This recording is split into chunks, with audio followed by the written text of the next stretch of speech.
नमस्कार, खबरस्नाप में आपका स्वागत है। आज दिनांक है 28 सितंबर 2025 और दिन है संडे। तो चलिए बिना समय गवाए करते हैं चर्चा आज की खबरों पर। कांग्रेस नेता और लोकसभा में नेता प्रतिपक्ष राहुल गांधी एक बार फिर विदेश यात्रा पर हैं। उनकी इस यात्रा को लेकर राजनीतिक गलियारों में चर्चा गर्म है। कांग्रेस ने स्पष्टीकरण देते हुए बताया है कि राहुल गांधी दक्षिण अमेरिका की यात्रा पर गए हैं। इस दौरान वे ब्राजील, कोलंबिया, पेरू और चिली में छात्रों, राजनीतिक नेताओं और बिजनेस लीडर्स से मुलाकात करेंगे। कांग्रेस प्रवक्ता पवन खेड़ा ने जानकारी दी कि राहुल गांधी की ये यात्रा लगभग एक सप्ताह की है। वहीं भारतीय जनता पार्टी ने राहुल गांधी की इस यात्रा पर तंज कसा है। भाजपा प्रवक्ता सुधांशु त्रिवेदी ने कहा कि राहुल गांधी फिर से विदेश चले गए हैं और उनकी संदिग्ध लोगों से मुलाकातों की खबरें आ सकती हैं। उन्होंने ये भी आशंका जताई कि इस यात्रा के दौरान भारत विरोधी बयान सामने आ सकते हैं। भाजपा सांसद कंगना रनौत ने भी सोशल मीडिया पर इस यात्रा को लेकर टिप्पणी की है। राहुल गांधी की इस यात्रा को लेकर सत्ता पक्ष लगातार सवाल उठाता रहा है। कांग्रेस का कहना है कि ये यात्रा नेता प्रतिपक्ष के तौर पर है और इसमें राहुल गांधी का प्रोटोकॉल किसी केंद्रीय मंत्री के बराबर होगा। नमस्कार और स्वागत है। मध्य प्रदेश में नगरीय प्रशासन मंत्री कैलाश विजयवर्गीय के एक बयान पर सियासी बवाल मच गया है। दरअसल विजयवर्गीय ने कुछ दिनों पहले कांग्रेस नेता राहुल गांधी और प्रियंका गांधी को लेकर एक टिप्पणी की थी, जिस पर सतना के कांग्रेस विधायक सिद्धार्थ कुशवाहा ने कड़ी प्रतिक्रिया दी है। कुशवाहा ने प्रेस कॉन्फ्रेंस कर विजयवर्गीय पर जमकर हमला बोला और उन्हें सतना आने की चुनौती दी है। उन्होंने कहा कि विजयवर्गीय सतना आने के लिए 4 बार अपनी डेट बदलेंगे। कुशवाहा ने यह भी कहा कि कांग्रेसी विजयवर्गीय का स्वागत करने के लिए तैयार हैं, चाहे वे एयरपोर्ट पर आएं या रेलवे स्टेशन पर। उन्होंने विजयवर्गीय के बयान को शर्मनाक बताते हुए कहा कि वे सत्ता के नशे में रिश्तों की मर्यादा भूल चुके हैं। कांग्रेस ने इस मुद्दे पर प्रदेशव्यापी विरोध प्रदर्शन करने की चेतावनी दी है। फिलहाल इस पूरे मामले पर राजनीतिक सरगर्मी तेज है। आगे की अपडेट्स के लिए बने रहिए हमारे साथ। कांग्रेस सांसद शशि थरूर एक बार फिर सुर्खियों में है। इस बार वजह है सोशल मीडिया पर इडली को लेकर दिया गया उनका बयान। दरअसल सोशल मीडिया पर एक यूजर ने इडली को भाप से बनी पछतावा बताया था, जिसके बाद थरूर भड़क उठे। उन्होंने इडली को मानव सभ्यता का शानदार उपहार बताते हुए इसकी तुलना बीथोवेन की सिम्फनी, टैगोर के संगीतमक बुल हुसैन की पेंटिंग और सचिन तेंदुलकर की सेंचुरी से कर डाली। थरूर ने कहा कि इडली चावल और दाल का एक नाजुक मिश्रण है जो भाप से इतना हल्का और फूलदार बनता है कि जीभ पर पिघल जाए।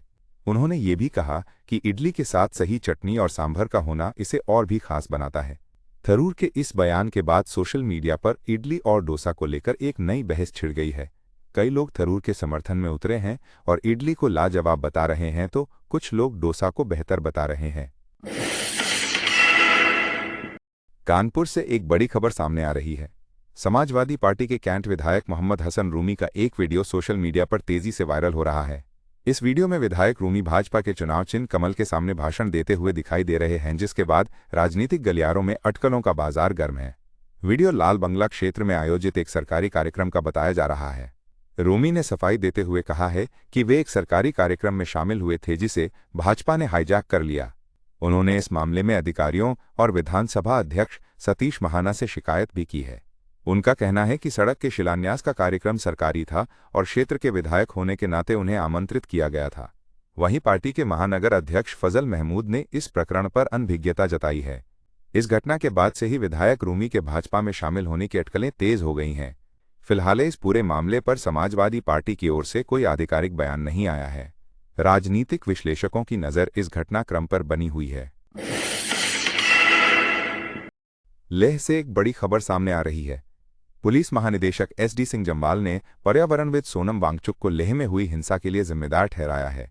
DGP ने वांगचुक पर पाकिस्तान से संबंध होने का भी दावा किया है। पुलिस ने इस मामले में एक पाकिस्तानी जासूस को गिरफ्तार किया है जो वांगचुक के संपर्क में था। आरोप है कि गिरफ्तार जासूस सीमा पार वीडियो भेज रहा था। पुलिस महानिदेशक ने यह भी जानकारी दी है कि वांगचुक की पाकिस्तान और बांग्लादेश यात्राओं की जांच की जा रही है। पुलिस का कहना है कि वांगचुक लद्दाख में जारी आंदोलन का इस्तेमाल एक खास एजेंडे के लिए कर रहे थे। उन्हें लेह में हिंसा भड़काने के आरोप में गिरफ्तार कर जोधपुर जेल भेजा गया है। वांगचुक लद्दाख को राज्य का दर्जा और 6ठी अनुसूची में शामिल करने की मांग को लेकर भूख हड़ताल कर रहे थे।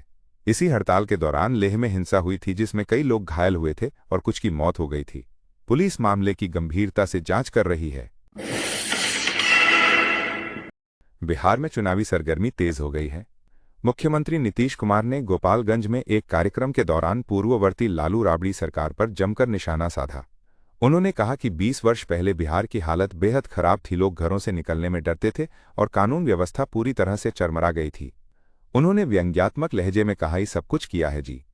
मुख्यमंत्री ने एनडीए सरकार को बदलाव की शुरुआत बताते हुए कहा कि उनकी सरकार ने कानून का राज स्थापित किया और विकास की नई योजनाओं को लागू किया।